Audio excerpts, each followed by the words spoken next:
Thursday மார்னிங்கே எழுந்து சீக்கிரமாக குளித்து பூஜை பண்ணாச்சு. பூஜை பண்ணிவிட்டு டிஃபன் எல்லாம் செஞ்சு கொடுத்து லஞ்ச் பேக் பண்ணி பசங்களை அனுப்பி விட்டுட்டேன். பிள்ளைகள் போனதுக்கப்புறம் அதுக்கப்புறம் வீட்லேயும் மறுபடியும் எனக்கு வெயிட் லாஸ்க்கு டயட் ஃபுட்டு தான் ரெடி பண்ணியிருந்தேன். சப்பாத்தி, பொரியல் இதெல்லாம் ரெடி பண்ணியிருந்தேன். அவங்களுக்கும் லஞ்ச் பேக் பண்ணி கொடுத்து அனுப்பிச்சிட்டு எனக்கும் டயட் ஃபுட்டெல்லாம் ரெடி பண்ணியிருந்தேன்.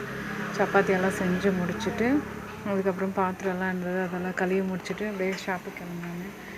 நானும் வெயிட் லாஸ் பண்ணுறதுக்கு எவ்வளோ பண்ணுறேன், லாஸ்ட்லேயே ஏதோ ஒரு இதாகுது. இதுக்கு பருத்தி மூட்டை குடோன்லேயே இருந்திருக்கலாமான்னு கூட தோணும். அந்த மாதிரிலாம் இருக்கும். ஆனால் நானும் முயற்சியை தளர விடக்கூடாதுன்னு டெய்லி என் வெயிட் லாஸை ட்ரை பண்ணிட்டு தான் இருக்கேன். 1 kg 2 kg 3 kgன்னு எப்படியோ கம்மியாகும். அதுக்கப்புறம் அதனால் எனக்கு வெயிட்டாக இருக்கிற மாதிரி தோணும். என்ன இருந்தாலும் மெலிசாக இருக்கிற மாதிரி வருமா அப்படின்ட்டு தான் நாமளும் முடிஞ்ச வரலையும் ட்ரை பண்ணின்னு இருக்கோம். இந்த வீடியோ பிடிச்சிருந்தால் லைக் பண்ணுங்கள், கமெண்ட் பண்ணுங்கள், ஷேர் பண்ணுங்கள். தேங்க்யூ ஃபார் வாட்சிங்.